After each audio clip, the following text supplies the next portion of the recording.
Hello, I'm Rachel Plummer, and this is a free creative writing workshop for children and their families. This is the second workshop in our series, but each one stands alone and you don't have to do them in order. This series is aimed at children under the age of 12, and there's another series on this channel that's aimed at teenagers.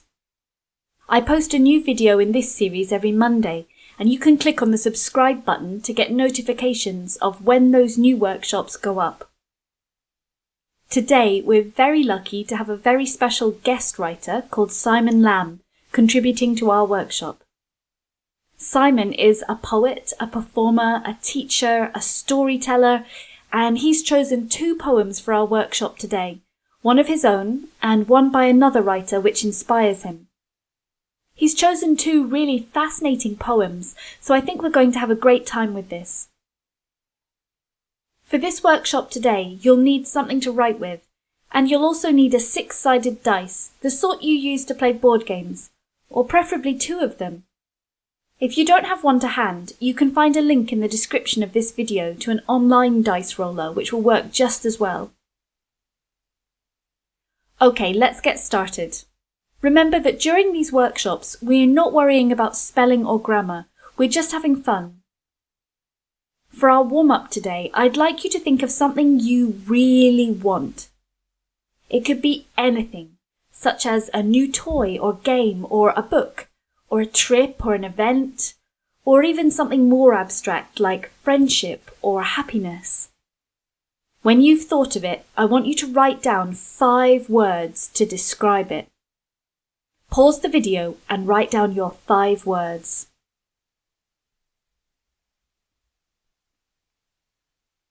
Okay, now with that in our minds, we're going to listen to Simon read his first poem, which is by a poet called Harold Monroe, and it's called Overheard on a Salt Marsh. This poem is about wanting something that somebody else has. Hi, I'm Simon Lamb, poet, performer, storyteller, and I'm really excited to take part in your workshop today. So I've been asked to choose 2 poems, one of my own and an older poem that's inspired me. And that poem is going to be one called Overheard on a Salt Marsh. It's by the poet Harold Monroe, and I've always loved this poem. It's a conversation between 2 characters, and I think you're going to enjoy it. Overheard on a Salt Marsh by Harold Monroe. Nymph, nymph, what are your beads?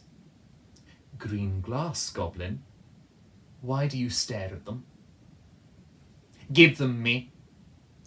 No. Give them me. Give them me. No. Then I will howl all night in the reeds, lie in the mud and howl for them. Goblin, why do you love them so? They are better than stars or water, better than voices that sing, better than any man's fair daughter. Your green glass beads on a silver ring. Hush, I stole them out of the moon. Give me your beads, I want them. No. I will howl in the deep lagoon. For your green glass beads, I love them so. Give them me. Give them. No.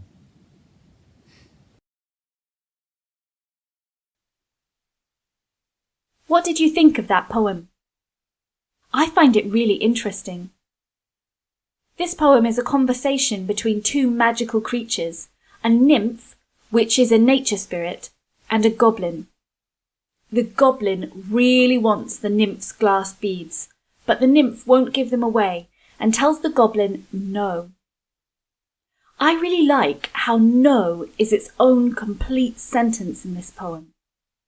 The nymph doesn't give any excuses or reasons. The no is enough. Sometimes it's hard to say no to people.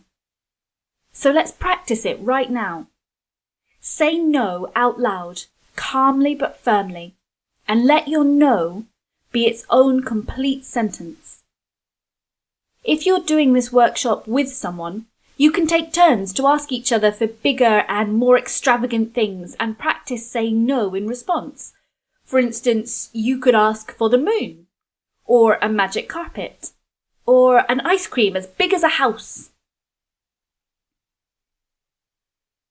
When you've had some fun with the word no, we're going to use our dice and write some conversation poems together. First, roll your dice. If you have 2 dice, roll both of them and write down the numbers. But if you just have one, you should roll it twice, one after another, and write down both the numbers. On the online dice roller, you can set it to roll 2 dice at once. Next, we're going to write an imaginary conversation between 2 mythical or fairy tale characters, where one of them wants something from the other one, just like the goblin and nymph in the poem. Here is a list of characters. Your first dice roll will pick the character who owns the precious item, and your second dice roll will pick the character who wants that precious item. In your conversation, you can have the owner of the precious item say no, like in the poem. Or you could have them say yes, or ask why the other character wants it. The conversation can go any way you like. Think about what sort of precious possession a dragon or a mermaid is likely to own, or why a wizard or giant might want it. Pause the video and write your conversation, then come back. How did that go? Did you write a conversation? If so, you could act the conversation out with a family member sometime, or even with one of your friends on an online video chat. I love that poem. And the poem I'd like to share of my own is from my collection called Cathedral Sky. And the poem I've chosen from this is called Oh My Gentle Radar. This one I'd still class as a conversation, but more a one-sided conversation, or at least a conversation we only hear one side of. Oh My Gentle Radar, by me, Simon Lamb. Oh my gentle radar, see the stones you've stolen in your shoes. Did you leave any on the path? Come, gouge them from your soul. Prise each painful pebble from the grooves and thumb their sharpest edges down. Heap them here, all of them. Ah, it seems you have a mountain too. Ascend this rocky road you've built, and know each step is made on top of all that came before you. Felled trees and broken wings as well. Oh, how light you must feel after setting down a mountainside. Please, leave it here and journey on. Ignore its cracking crust. Pass by its bursting buds. Let go. The mountain is no longer yours. Concern yourself with now. Spread your arms beneath the sanguine sky, and to the wild wind proclaim, I came. I came. Keep writing, and all the best. This is another super interesting poem. I love the idea of bringing the mountain home with you in the form of the little rocks that you get in your shoes on a long walk. Imagine you've climbed a mountain and you're standing at the very top. What can you see from here? Write a poem called The View from the Mountain Top about what you can see from the summit.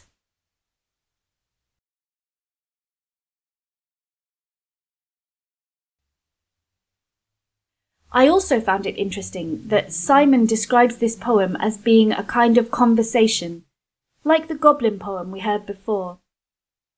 Who do you think are the 2 participants in this conversation? Is it the poet and the reader, or the listener in this case, or is it someone else? Perhaps the mountain itself is one of the characters in this conversation. In poetry, when we give human personality and attributes to something that's not human, like a mountain, we call that personification. Can you imagine the personality of a mountain. Our next exercise is to write a personification poem about the mountain. So imagine the mountain is a person. What does the mountain eat for breakfast? What's the mountain's gender or favourite colour? Does the mountain have any hobbies? Pause the video and write your personification poem now. How did you find that? Was it easy to imagine a mountain as a person, or did you find it tricky? If you found it hard and did it anyway, give yourself a big pat on the back. When you keep trying and practicing, even when it's difficult, that's when you're going to be making the biggest improvements in your writing. For our final writing project, I'd like you to imagine that you're on a space expedition to the moon, and you've brought back bits of moon rock in your space shoes, or maybe in the folds of your spacesuit. When you shake all those moon rocks out, you've made a brand new moon. Write a poem about your moon, where it came from, and what it's like, and then come back. Have you finished writing your moon poem? I bet your moon is fascinating, just like Simon's poem. I'd love to read this poem or any of your work today, and you can ask a parent to share your work with me either by email at writewithrachel@gmail.com or on social media with the hashtag writingwithrachel. Here are some pieces from previous weeks that I've really enjoyed getting to see.